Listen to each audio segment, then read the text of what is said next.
When Ethan cheated with Isla, he smirked and said, "If you were really a woman, you'd fight for me." Instead of crying or begging, I calmly packed my bag and said something that made his face go white. "Real strength isn't clinging to a liar, it's walking away." The words left my mouth with a finality that surprised even me. For 3 years, I'd been the steady one, the rock, the woman who never made waves. But as I watched his confident smirk crumble into confusion, then panic, I felt something shift inside me. This wasn't the emotional breakdown he expected. This was calculation. My hands moved methodically, folding clothes, gathering essentials while my mind processed what had just happened. Ethan stood frozen in our living room, probably waiting for the tears, the pleading, the dramatic scene that would feed his ego. Instead, he got silence and systematic packing. "What are you doing?"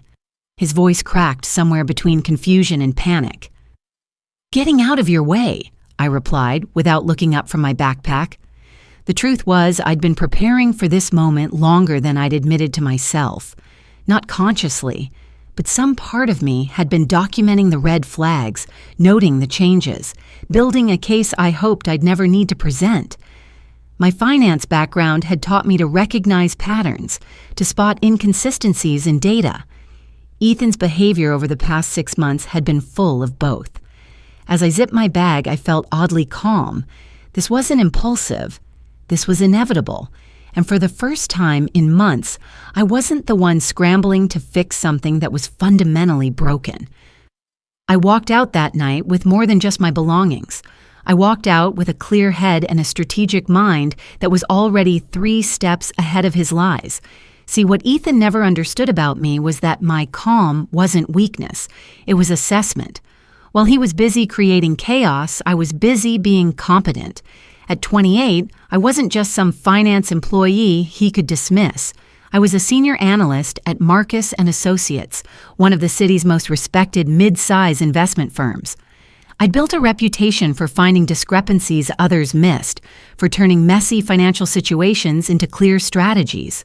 More importantly, I'd built financial security. While Ethan bounced between gigs and relied on my stability, I'd been steadily climbing. My salary had reached $78,000 annually, and I'd managed to save $45,000 in my personal accounts. Money Ethan had never contributed to and couldn't touch. I owned my car outright, a reliable Honda I'd bought with cash 2 years earlier. My credit score was pristine, my professional network was solid, and my reputation was built on being the person who solved problems, not created them. Ethan, on the other hand, had spent 3 years building nothing but dependency. His art career was still more dream than reality, his income was inconsistent, and his professional relationships were complicated by his increasingly volatile behavior. He needed me far more than I needed him, something that became crystal clear the moment I stopped propping him up. My professional advantages went deeper than just financial stability. Working in finance had taught me to research, to verify, to document everything. I knew how to trace transactions, how to build timelines, how to spot lies in numbers and behavior patterns. These weren't just job skills. They were life skills that Ethan had never bothered to develop. I also had something he'd never valued: genuine relationships built on mutual respect. My colleagues actually liked working with me. My supervisor, Janet Brennan, had been mentoring me for 2 years and trusted my judgment completely. My brother Marcus lived across town and had always been skeptical of Ethan's treatment of me. I had a support network of people who valued my competence, not just my stability. Most strategically, I understood something about power that Ethan didn't. The person who needs the relationship less controls it. And after 3 years of carrying his financial and emotional weight, it was obvious who needed whom. But the biggest advantage I had was time. Ethan expected me to come crawling back within days, maybe weeks. He'd counted on my steady nature, my conflict avoidance, my desire to make things work. What he didn't realize was that my steadiness included the ability to cut losses when the data showed a bad investment. And Ethan had been a bad investment for months. The morning after I left, I sat in my brother's kitchen with my laptop and a legal pad, doing what I did best, creating a strategy.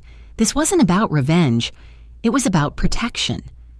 I needed to ensure that walking away actually meant walking away, with no financial or legal entanglements that could drag me back into his chaos. First, I called Janet. "I need to take a personal day to handle some urgent financial matters," I told her. "It's a relationship situation that's going to require some immediate attention." Janet, who'd been through her own messy divorce, didn't ask for details. "Take what you need, and if you need a recommendation for a good attorney, I know several." Next, I contacted our landlord, Richard Hayes, whom I'd dealt with for lease renewals and maintenance requests. "I need to understand my options for removing my name from the lease," I explained. "The relationship is ending, and I want to make sure I'm not financially responsible for future rent payments." Richard was professional and direct. "Since you're both on the lease, you'll need either his agreement to remove your name or documentation showing you vacated. But given you've been the reliable tenant, I'd rather work with you than him if it comes to that." That was information I filed away for later use. My third call was to the bank where we had our shared account. I'd put $3,200 into that account over the 3 years, mostly to cover shortfalls when Ethan couldn't make rent.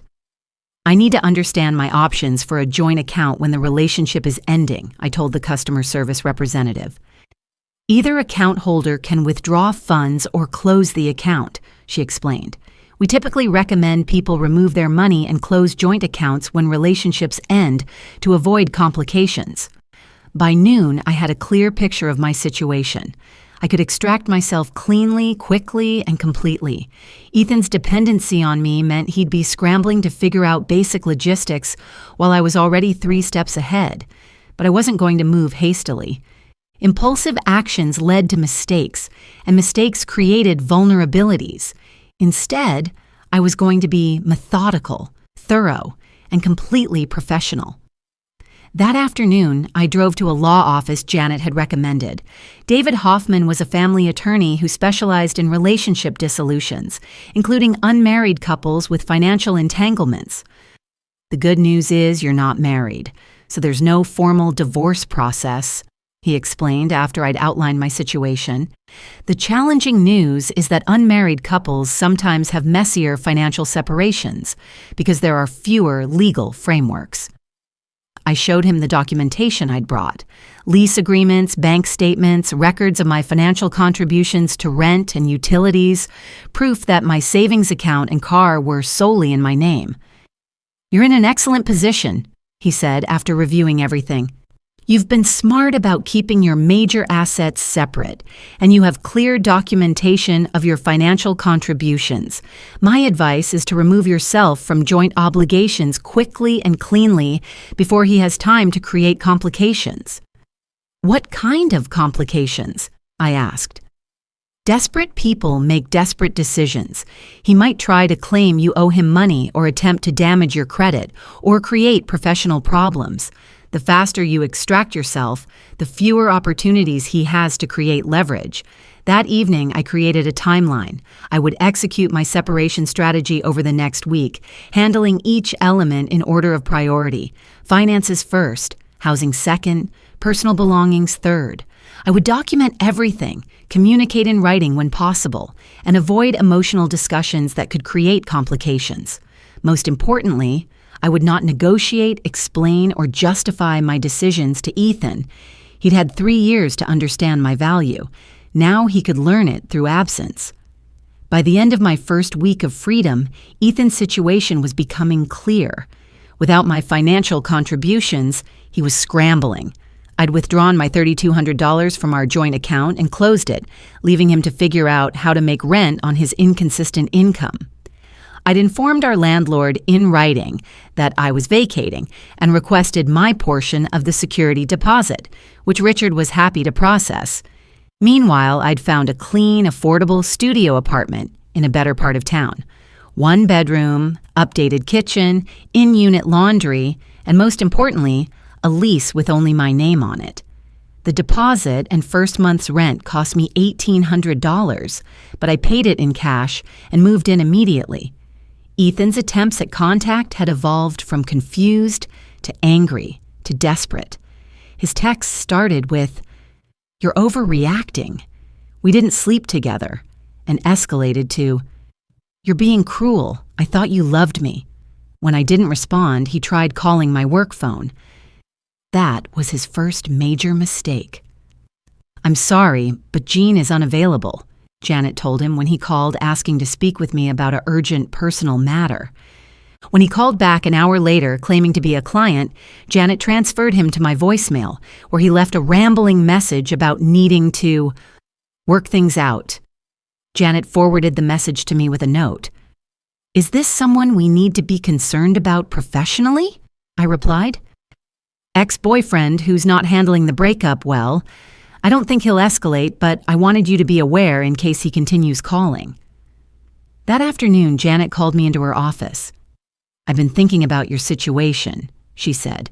"You've been doing excellent work, and frankly, it sounds like this relationship was holding you back.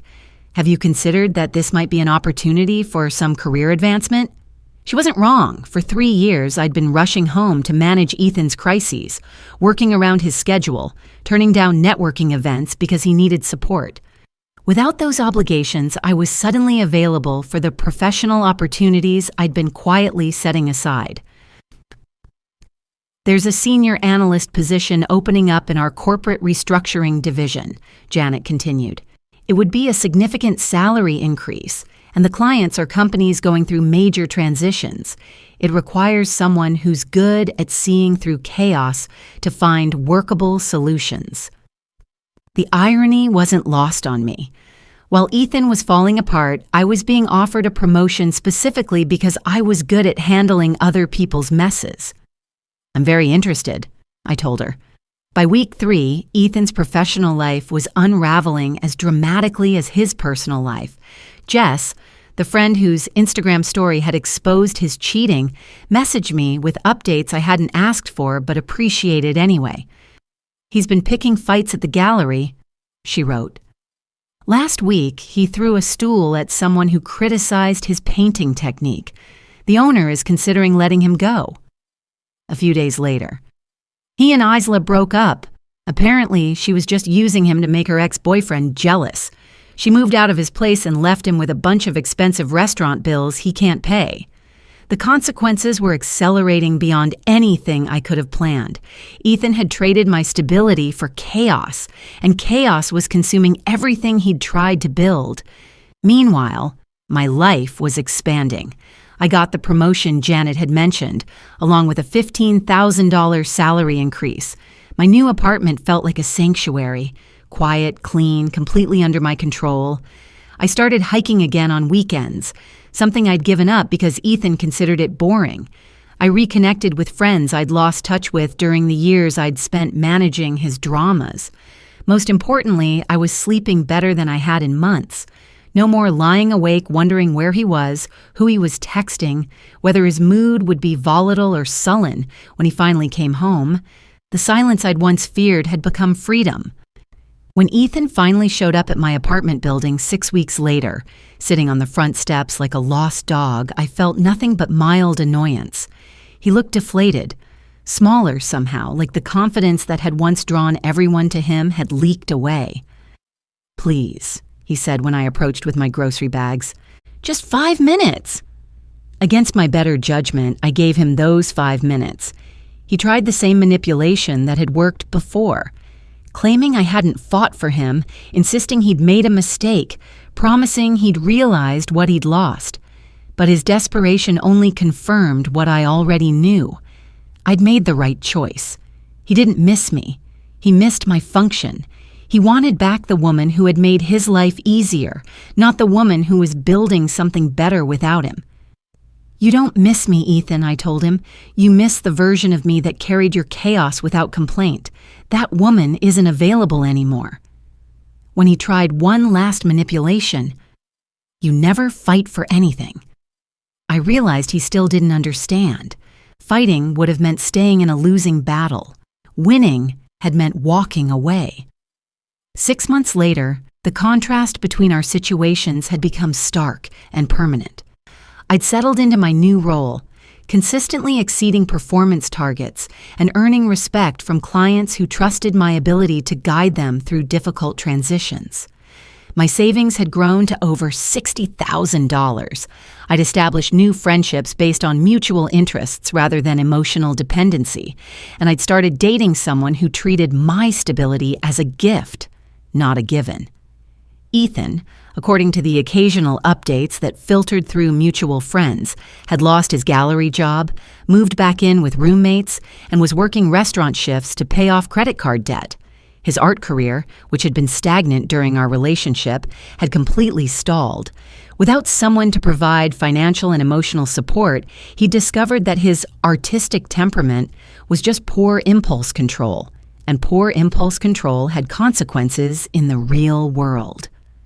Isla had moved on to her next target within weeks of their breakup, leaving Ethan with nothing but debt and damaged professional relationships. Jess eventually stopped providing updates, having grown tired of his constant complaints and requests for sympathy. The final confirmation of my strategic victory came at Tyler's wedding, where I encountered Ethan one last time. He looked hollow, defeated, aged beyond his years. When he tried one final plea for reconciliation, I realized he still didn't understand that strength isn't about fighting for people who don't value you. It's about walking away and building something better. "You've changed," he whispered, as if my growth was somehow a betrayal. "Yes," I replied simply. Turns out, being treated like I wasn't enough was exactly the push I needed to realize I already was. I left him standing there with his glass of wine, a man who had confused chaos with passion and discovered too late that chaos, without someone to contain it, simply destroys everything in its path. I drove home to my quiet apartment, my stable job, my peaceful life, and never looked back. The lesson was clear. Sometimes the most powerful thing you can do is nothing at all. No fighting, no pleading, no dramatic confrontations. Just the quiet confidence to know your worth and the strategic intelligence to protect it. Ethan had wanted me to fight for him, but I'd done something much more devastating. I'd let him fight for himself and lose.